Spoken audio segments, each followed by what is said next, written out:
ഇന്നത്തെ സന്ദേശം ദൈവം ഉണ്ടെങ്കിൽ ഒന്നും പേടിക്കാനില്ല. നിന്നെ തിന്നും കൊല്ലും എന്നൊക്കെ ആളുകൾ പറയും. സിംഹത്തിന്റെ വായ അടച്ചവൻ നിന്റെ കൂടെ, തീയുടെ ബലത്തെ കെടുത്തിയവൻ നിന്റെ കൂടെ. അനുഭവം ഉള്ളവരുണ്ടെങ്കിൽ ഒന്ന് പറഞ്ഞാട്ട്. വിഴുങ്ങുമെന്ന് പറഞ്ഞ തീ നാലുപാടും എതിരെ നിന്നപ്പോഴും തീയുടെ ബലത്തെ കെടുത്തിയവൻ നിന്റെ കൂടെ. ദൈവം നിന്റെ കൂടെ.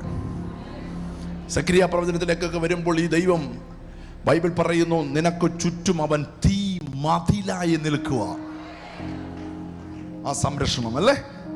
ഇനി പഴയ നിയമത്തിന് ഒന്ന് വിരാമമിട്ട് പുതിയ നിയമത്തിലോട്ട് കയറുമ്പോൾ ആദ്യത്തെ അധ്യായങ്ങളിൽ കാണുന്നു, ദൈവം നമ്മോട് കൂടെ എന്നർത്ഥമുള്ള ഇമ്മാനുവേൽ എന്ന പേർ വിളിക്കും. ഹല്ലേലൂയ.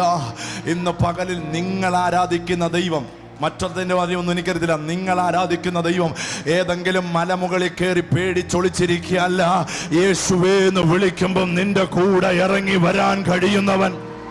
ഇതിനകത്തിരിക്കുന്ന 100 കണക്കിന് മക്കളുടെ തടവറകളെ പൊളിച്ച്, ബന്ധനങ്ങളെ അഴിച്ച്, കെട്ടുകളെ പൊട്ടിച്ച് നിന്നെ നടത്താൻ, നിന്റെ കുടുംബത്തിനകത്ത് ഒന്നിനെയെങ്കിലും ആ രോഗത്താൽ കൊല്ലണമെന്ന് പിശാച് വെച്ചിരിക്കുന്ന നുകങ്ങൾ, ഇന്ന വയസ്സിനകത്ത് തീർക്കണമെന്ന് പറഞ്ഞു വെച്ചിരിക്കുന്നത്, ബ്ലഡിനകത്ത് വെച്ചിരിക്കുന്നത് എല്ലാം ഈ പകലിൽ ഈ അഭിഷേകത്തിന്റെ മുമ്പിൽ പൊളിഞ്ഞു വരട്ടെ.